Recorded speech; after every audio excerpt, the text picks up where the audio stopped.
Buen día, en este video tutorial me voy a referir a lo que se conoció popularmente por la historia como la conquista europea de América. Por supuesto, como dije, nos referimos a conquista europea, ya que ingleses y canadienses ocuparon varios territorios de Norteamérica y algunos que otros en América del Sur y América Central, mientras que portugueses se adueñaron de el territorio que hoy en día es Brasil. Sin embargo, en este video me voy a referir concretamente a la conquista española de América. Me refiero a la mayor parte de Centroamérica, México, em, el suroeste de Estados Unidos y por supuesto la mayor parte de América del Sur. Este proceso de conquista en realidad se dividió en varias etapas y llevó bastante tiempo, por lo menos se podría decir que duró finales del siglo XV, todo el siglo XVI y buena parte del siglo XVII. Durante este periodo, los españoles, a lo largo de todo el territorio, se dedicaron a un proceso que abarcó de tres etapas, cada una bastante amplia. Exploración por un lado, conquista militar por el otro, y la colonización del territorio una vez que el territorio estuvo totalmente ocupado. ¿Sí? En este video vamos a analizar cada uno de los tres procesos, empezando por el primero, exploración. Cuando hablamos de exploración del territorio, me refiero a que los españoles, antes de la conquista militar, recorrieron buena parte del territorio americano.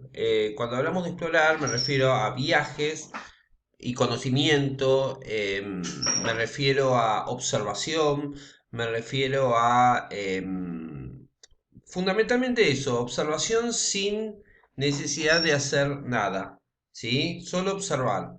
La pregunta es, ¿por qué hubieron tantas expediciones que simplemente se limitan a viajar por todo el territorio y a observar? Por un lado, porque no lo conocían. Cuando Américo Vespucio descubrió que Colón no había llegado a la India, bueno, varios que vinieron detrás de él se preguntaron qué tan extenso era este nuevo mundo. Probablemente era muchísimo más grande de lo que todos creían, pero para eso había que recorrerlo, había que explorarlo, saber hasta dónde se extendía. Otro de los objetivos era, como puse acá, analizar el relieve, las formas de relieve, las formas de territorio, dando paso a los primeros atisbos de geografía, ¿sí? Publicando, escribiendo nuevos mapas, dando una impresión para futuros exploradores o futuros viajeros o posibles pobladores del territorio acerca de qué tan grande era este lugar, dónde se podía vivir, dónde no se podía vivir, qué biomas había, selvas, habían bosques, habían desiertos. Todo eso tenía que ser conocido. Básicamente se trataba de viajes de conocimiento del territorio. También es innegable que mucho dinero en estas expediciones la pusieron las burguesías europeas. No solo fueron los reyes, las coronas o las monarquías europeas, sino que también la burguesía europea puso mucho dinero. ¿Por qué? Ya que América ofrecía un sinfín de nuevos recursos para poder comerciar en Europa a muy buen precio. Por ejemplo, los productos tropicales. Los productos tropicales probablemente para la burguesía eran de mayor interés que el mismísimo oro o la plata, porque era un producto, se podía vender continuamente, probablemente era inacabable y era un producto considerado exótico en Europa, por lo tanto se iba a vender muy bien. Otro de los objetivos era la observación de las poblaciones nativas. Los europeos se habían dado cuenta, los españoles, que América estaba poblada. Por lo tanto, se observó a estos pueblos nativos, sus costumbres, sus formas de ser, pero especialmente lo que se observó también fueron sus debilidades, porque si vamos a a considerar que la conquista militar fue planificada, entonces lo más lógico hubiera sido observar a esos pueblos que se planeaba atacar o conquistar para saber si valía la pena ser conquistados o atacados, si era una guerra que se podía ganar y estudiar sus debilidades. Y por supuesto, la búsqueda de metales valiosos. Era bien sabido que América, apenas Colón había llegado, se había dado cuenta de que era una tierra rica en este tipo de metales. Por lo tanto, acá tenemos probablemente la motivación más obvia de esta exploración, la búsqueda de oro y plata. Hubieron muchos exploradores y conquistadores que vinieron acá en busca de leyendas de grandes tesoros, de los cuales ahora voy a detallar algunos. Y por supuesto la fundación de los primeros asentamientos. A medida que los europeos iban avanzando, iban fundando fuertes militares o puertos necesarios para las expediciones, para defenderse también de posibles ataques indígenas, que con el tiempo se fueron convirtiendo en las actuales ciudades americanas. Vamos a los ejemplos. Bien, como iba diciendo, hubieron muchísimos viajes de exploración, muchísimas fundaciones, fueron tantas que necesitaría hacer como un video aparte para mencionarlas todas, perdón. Por lo tanto, mencionaré solo algunos breves ejemplos. Por un lado, em, el español Díaz de Solís descubre uno de los descubrimientos más importantes, descubre la existencia de un río, ¿sí? Que atravesaba todo el territorio de lo que hoy en día es Argentina, Uruguay y una parte de Brasil. En otras palabras, descubre lo que hoy en día es el Río de la Plata. Sin embargo, cuando se proponía explorarlo, es asesinado por indígenas charrúas en lo que hoy en día es Uruguay. Continuando esta expedición e impulsados por leyendas sobre una gran ciudad de plata, justo al terminar esos ríos vinieron otros exploradores. Por ejemplo, el portugués Sebastián Caboto fue el primero en atravesar lo que hoy en día es el río Paraná y el río Uruguay, lo que descubrió Díaz de Solís. El español Martínez de Irala también intenta una nueva expedición luego de Caboto. Y su expedición, dentro de su expedición, se funda a través del conquistador Pedro de Mendoza la ciudad de Santa María de los Buenos Aires, que no era una ciudad tampoco, originalmente era un puerto necesario para los viajes de exploración.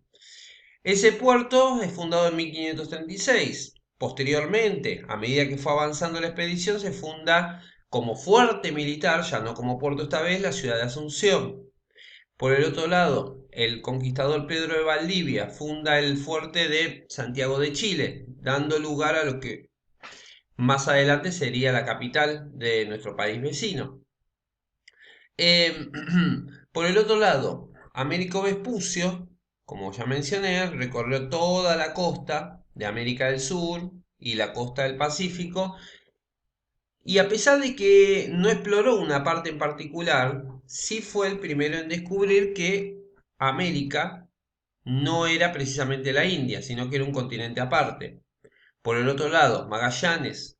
Magallanes exploró toda la Patagonia, recorrió toda la Patagonia, descubriendo el estrecho que conducía al Océano Pacífico, logrando la primera vuelta al mundo de la historia y descubriendo una teoría de Colón, que se podía llegar a América viajando hacia el oeste. Así fue como muchos exploradores fueron descubriendo, fundando fuertes, fundando puertos y estableciendo las primeras las primeras ciudades. La primera ocurrió acá.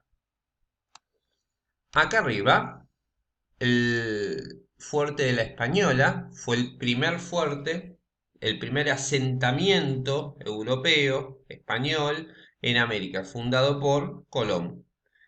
Desde aquí comienza el poblamiento, el establecimiento de fuertes o de asentamientos militares y desde aquí comienza lo que se conoce como el segundo proceso, que fue la conquista militar.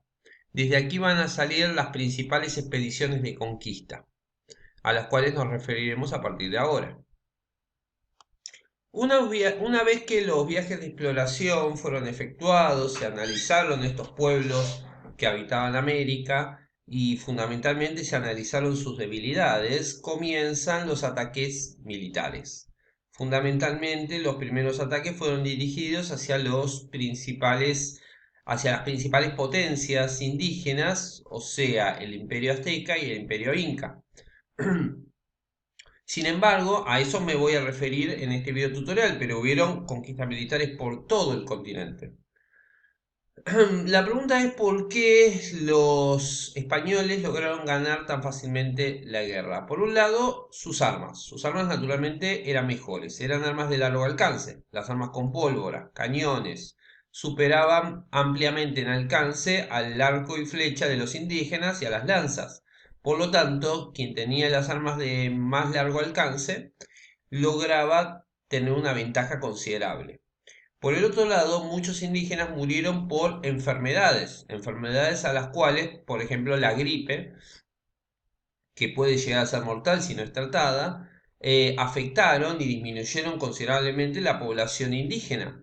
Los españoles, en cambio, tenían curas o tenían una medicina más avanzada para esas enfermedades. Incluso algunos ya eran inmunes.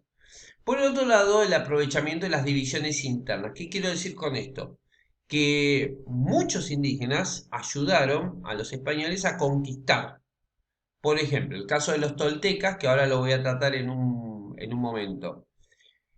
¿Por qué pasaba esto? Porque recordemos que el imperio inca y el imperio azteca eran justamente eso, imperios. Sometían a otros pueblos indígenas y esta relación de sometimiento va a ser aprovechada por los españoles que utilizaban su papel de conquistador como el papel de libertador. Y eso jugó en contra de los indígenas. Por el otro lado, el uso de la religión, ya que muchos pueblos indígenas creían que en realidad los españoles eran dioses venerados o dioses que legendarios que se profetizaba su venida y por supuesto los españoles también aprovecharon de esto como forma de someter a los indígenas. En las primeras décadas del siglo XVI, 1510, 1520, 1530, comienzan todas estas campañas militares de conquista, fundamentalmente hacia los dos grandes imperios.